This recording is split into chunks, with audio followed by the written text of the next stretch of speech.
Hello and welcome to today's deep dive. If you are listening to this right now, maybe you are driving or going for a walk, or maybe you are sitting down with a nice warm cup in your hand. Right. And if that cup has coffee in it, then you are definitely in the right place today.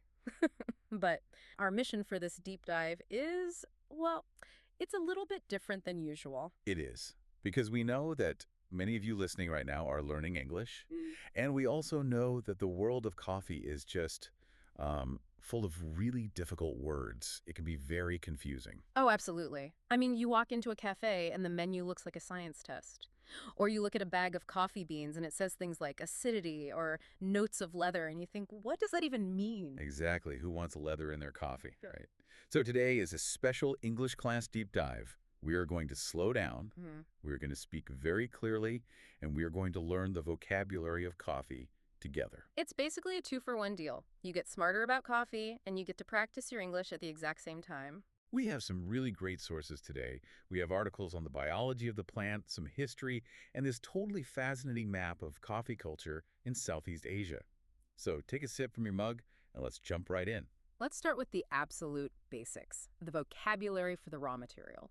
The bean. Hmm. Now, here is the first big surprise for a lot of people. The coffee bean, well, it is not actually a bean. Right. Biologically speaking, it is a seed. It's the pit inside a small fruit, and we call this fruit the coffee cherry. I just love that fact. So when I drink coffee every morning, I am actually drinking fruit juice. Well, sort of. You are drinking water that washed through the seed of a fruit, but, because it looks exactly like a small kidney bean, in English we just call it a bean. Oh, okay. That makes sense. But you can't just take that green seed from the tree, put it in hot water, and drink it. That would taste completely terrible. You have to cook it first. And this gives us our very first major vocabulary word today, roast. Yes, to roast. R-O-A-S-T. This is a verb. It means to cook something with dry heat, usually inside an oven. Right, like you roast a chicken for dinner. Oh, Or you roast potatoes. And you roast coffee. exactly. And the roasting is where all the flavor comes from. So when you go to the supermarket, you usually see two big words on the bags, light roast and dark roast. Do you know the difference? Well, I used to think dark roast meant it had more caffeine. Hmm. I would wake up, feel super tired, and think, oh, I need the really strong stuff today. I will buy the dark roast. Yeah, that is a huge myth. So many people think that, but it is actually the exact opposite. Wait, really? Yeah, when you roast the bean for a long time to make it dark and black, you actually burn off some of the mass. So does the light roast actually have more caffeine? Usually, yes. A light roast bean is denser, it is heavier, so it has a little bit more caffeine than a dark roast bean. Hmm. If you want energy to study English, go for the light roast. Wow, that is a huge aha moment for me. So what about the taste then? How do we describe the flavor in simple English? Think of making toast in the morning. If you toast your bread just a little bit, it's light brown and it still tastes like wheat. But if you leave it in the toaster too long and burn it, It just tastes like smoke. exactly, it tastes like carbon and smoke. Coffee is the same. A light roast is cooked for a very short time, so it tastes like the original fruit. It tastes sour or fruity or sometimes like flowers. And in English, the vocabulary word for that sour fruit taste is acidic. Yes, acidic. Now that is a tricky word. It is because usually the word acid sounds like a bad thing, like a stomachache or dangerous chemicals. True, but in the coffee world, acidic is a very good thing. It means bright. Think of biting into a fresh green apple or a lemon, that sharp, happy feeling on your tongue. That is acidity. Okay, I get it. So light roast is fruity and acidic. What about dark roast? Well, dark roast is cooked much longer. The bean turns dark brown or black, and it gets shiny and oily. At this point, you are not really tasting the fruit anymore. You are tasting the fire. You are tasting the roasting process itself. And what words do we use for that? Bitter. It tastes bitter, like very dark chocolate, or it tastes like nuts or smoke or earth. So to make it super simple for our learners, if you like fruit and lemon flavors, buy light roast. If you like dark chocolate and smoky flavors, buy dark roast. It really is that simple. Perfect. Okay, so we have the roast. That is cooking. Now we need our next big vocabulary word, the grind. The grind. Grind. This is the verb for crushing those cooked beans into a powder so we can use them. I really like the analogy we found in the research for this part. It said to think about sand at the beach. Yeah, it's a great way to picture it. So imagine you are at the beach. You have some big, chunky rocks or pebbles. In coffee terms, we call this a coarse grind. Coarse means rough and big. It looks a lot like sea salt. And when do we want to use these big rocks? We use a coarse grind when the hot water is going to sit and relax with the coffee for a long time. Like if you use a French press, the water and the big chunks of coffee just sit together for 4 or 5 minutes. Okay. And the opposite, of course, is fine. Right. A fine grind. This looks like regular table salt or even like flour used for baking. The pieces are very, very small, and you absolutely need a fine grind if you want to make espresso. Because the water moves through it so fast. Exactly.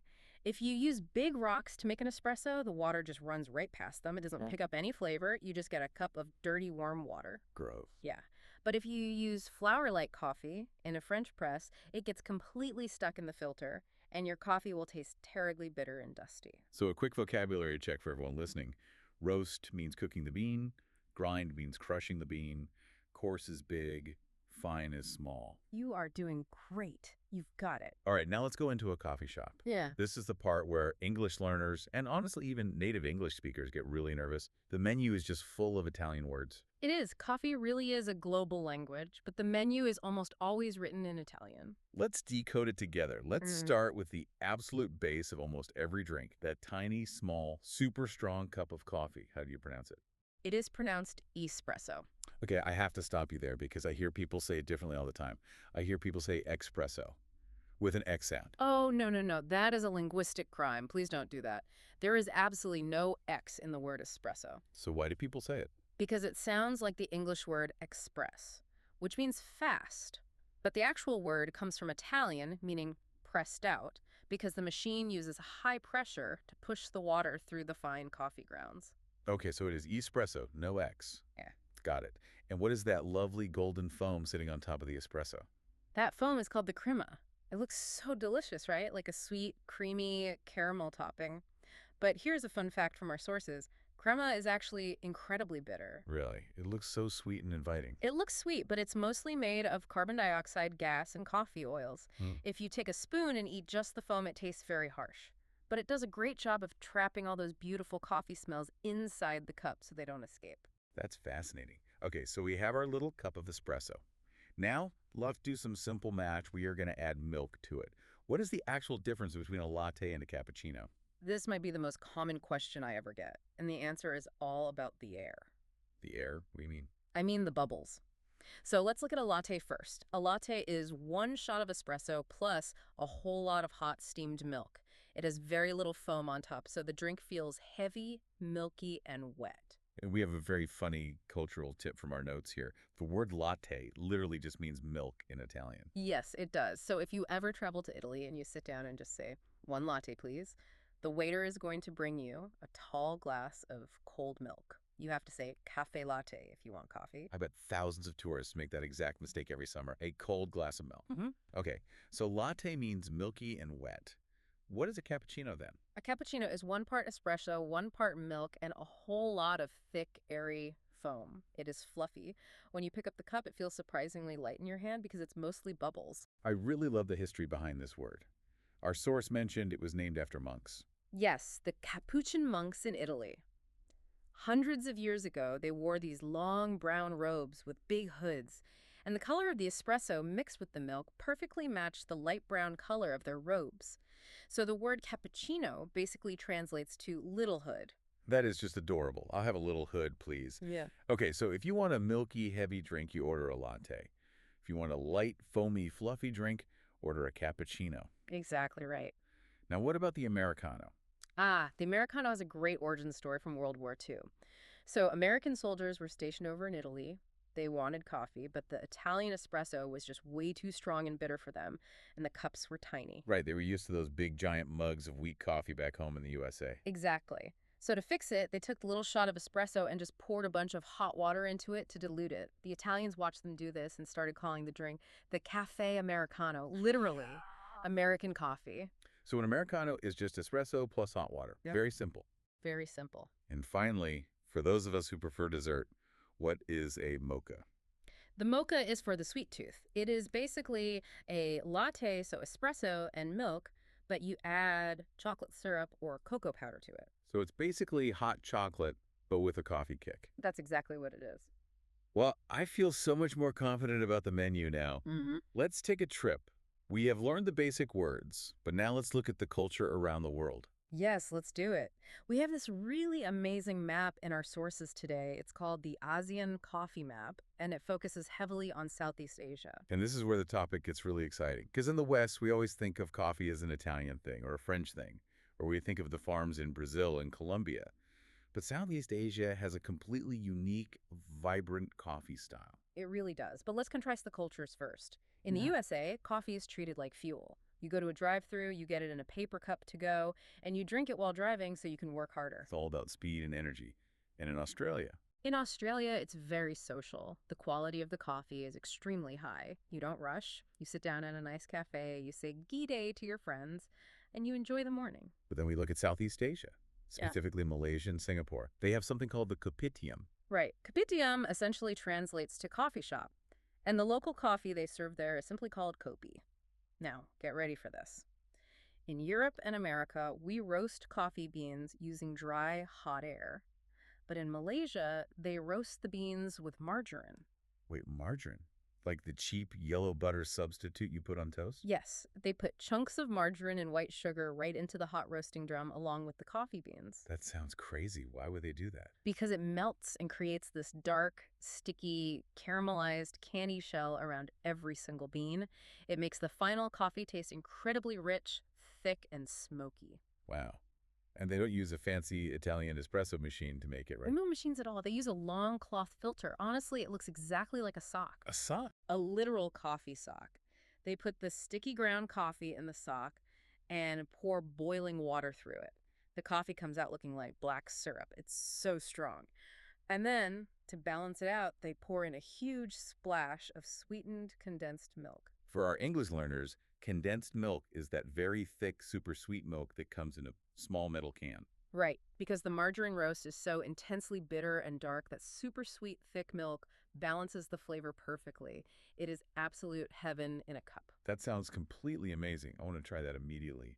Now let's look at the map and move north to Vietnam. Vietnam is an absolute giant in the coffee world. A lot of people don't know this, but they are the second largest producer of coffee on planet Earth. And they are famous for growing a specific type of bean called Robusta. Right. Let's do a quick vocabulary lesson here. There are two main species of coffee plants in the world, Arabica and Robusta. Now, Arabica is usually considered the fancy, delicate one. Robusta, on the other hand, is much stronger, grows easily, has more caffeine, but is usually much more bitter. But our source map specifically talks about something called fine Robusta. Yes, and this is a big revolution. The farmers in Vietnam are changing the rules. Usually, Robusta is treated cheaply. But these farmers are growing and picking their Robusta beans with incredible care. And when you treat it well, it doesn't taste like burnt rubber anymore. What does it taste like? Our sources say high-quality fine Robusta tastes naturally sweet. It has flavors of honey and oatmeal and warm spices. So the lesson is don't judge a bean by its name. Exactly. Now, this next stop on our map is my absolute favorite weird fact of the day. Laos. Our map says they use salt. Yes. In Laos, there is a fascinating tradition of roasting the coffee beans with spring salt taken from deep underground. So they put salt right into the roaster. Does the coffee end up tasting salty, like soup? Surprisingly, no. It doesn't taste like ocean water at all. You see, salt does a magic trick in cooking. Chemically speaking, salt suppresses bitterness. Suppresses. That's a great vocabulary word. It means it pushes it down or stops it. Yes. If you have something very bitter and you add just a tiny pinch of salt to it, your tongue suddenly stops tasting the bitter flavor. So, by roasting the beans with salt, the Laotian coffee loses all its harshness. It tastes incredibly smooth, soft, and clean. That is just brilliant chemistry. It really is. And we have one more major stop on our map, Indonesia. Indonesia is famous for a type of coffee called mand healing. Right. And the English vocabulary word we need for Indonesian coffee is earthy. Earthy. Yeah. E-A-R-T-H-Y. Now, to a beginner, telling them their drink tastes like earth sounds like you're saying it tastes like dirt. I know, it sounds a little strange. But in coffee language, earthy is meant in a really beautiful way. Think of the smell of a deep green forest right after a heavy rain. Oh, that's a great smell. Right. It smells like wet soil, fresh herbs, and dark spices. It's a very deep, heavy, comforting flavor. That is what Indonesian mand healing coffee tastes like. It just blows my mind. The exact same type of plant can taste like bright lemon flowers in Ethiopia, like chocolate in Brazil, and like a spicy, rainy forest in Indonesia. And like sugary margarine in Malaysia. Exactly. Yeah. Oh, we also have this really lovely human story from Thailand in our notes about Aka Ama coffee. Yes, this is such an inspiring story from the Asan map. It's about a young man named Lee Ayu Chwipa. He grew up in a very small, poor village up in the mountains of Thailand near the border of Myanmar. He left his village and went far away to the big city to get a college education. And usually in those stories, the young people get jobs in the city and they never come back to the village. Great, that happens all the time. But Lee came back. He wanted to help his community. His village was growing coffee, but they were selling it for very low prices to middlemen. They weren't making a good living. So he took what he learned in the city and taught his village how to process the coffee better to make it higher quality. That's wonderful. It gets better. Now, they don't need middlemen. They roast and sell their own high-quality coffee directly to the world under the name Aka Ama. They have their own cafes now. It's just a beautiful example of how something as simple as a coffee bean can completely change and support a whole community. Absolutely. Okay, so we've traveled the entire world. We know the vocabulary. Now let's get practical for our listeners. Imagine you are standing in the supermarket right now. You want to buy a bag of coffee to make at home.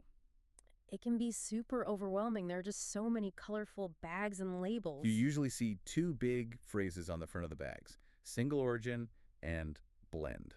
What is the difference? Here is a really simple analogy. Think of music. Think of a big choir singing a song. A blend is like that choir. The coffee roaster took beans from many different countries, maybe some from Brazil, some from Colombia, some from Vietnam, and mixed them all together. It would sound smooth. All the voices work together. Yes. A blend is designed by a professional to be perfectly balanced. It's safe, it tastes consistent every single time you brew it. And what about single origin? Single origin means all the beans in that bag came from one specific farm in one specific country. So it is like a solo singer on a stage. It is just one pure voice. Is that better than a choir? It sounds fancier. It's not necessarily better, it's just unique. It has a very strong, loud personality. But, and this is important, sometimes a solo singer can be a bit too much. For example, if you buy a single origin from Ethiopia, it might taste intensely sour and fruity, like blueberry juice. And if I happen to hate blueberries. Then you are going to really hate your morning coffee. It's a risk. So, for an English learner who is also a coffee beginner, what is your best advice at the supermarket? I always say start with a blend. Or if you want to try single origin, look for a medium roast from Central America, a country like Guatemala or Honduras, Why those specific countries? because the beans from there naturally taste like chocolate, caramel, and nuts. It's a very friendly, comfortable flavor. It tastes like what we imagine coffee should taste like. Okay, so start with the friendly chocolate coffee from Guatemala. Save the crazy sour blueberry coffee for later when you are an expert. Now, what about storage? I have a confession. I am completely guilty of this. I go to the Good Warehouse store, I buy a massive bag of coffee to save money, and I keep it in my kitchen for like 6 months. Oh no. Please tell me you don't do that. I do. Why? Does it actually go bad? It's dry. Yes, it goes bad. Coffee is food. It is a baked agricultural product. It goes stale. And oxygen is its worst enemy. So how long does it actually last before it goes stale? The golden rule in the coffee industry is try to finish the bag in 3 weeks. 3 weeks after it was roasted, all those beautiful chocolate and fruit flavors just start to disappear into the air. The coffee just tastes flat and boring. Wow, just 3 weeks. Okay, so the lesson is to buy smaller bags more often. Buy smaller bags, and if you can afford it, buy whole beans, not the pre-ground dust. Buy the whole beans and grind them yourself at home right before you drink it. Is it really worth all that extra effort in the morning? Definitely. Remember our sand analogy. Once you crush that big bean down into tiny sand, you are exposing it to the air. The oxygen attacks it immediately. If you keep the bean whole, it protects the flavor inside. You only break it open when you are ready to brew. Plus, it sounds like a really nice morning ritual. I mean, the smell of freshly ground coffee in the kitchen is probably the best smell in the world. Oh, it really is. It wakes you up before you even take a sip. Well, we have covered so much ground today. Let's do a quick summary for everyone practicing their English. Let's do it. We learned that roasting means cooking the seed in an oven. Grinding means crushing the seed into powder. We learned that acidity is actually a good word. It means a bright, happy flavor, like a green apple or a lemon. And we learned that an Americano is just espresso watered down for homesick soldiers. We also traveled across the ASEAN map. We saw how completely different cultures change the flavor, from roasting with sugary margarine in Malaysia to using magic salt to stop bitterness in Laos. Learning all these details about coffee is actually very similar to learning English. Really? How so? Well, at first it seems really scary and complicated. There are just so many strange words. You feel silly because you make mistakes, like walking into a cafe and loudly saying espresso. Or ordering a latte in Rome and getting a sad glass of cold milk. Exactly.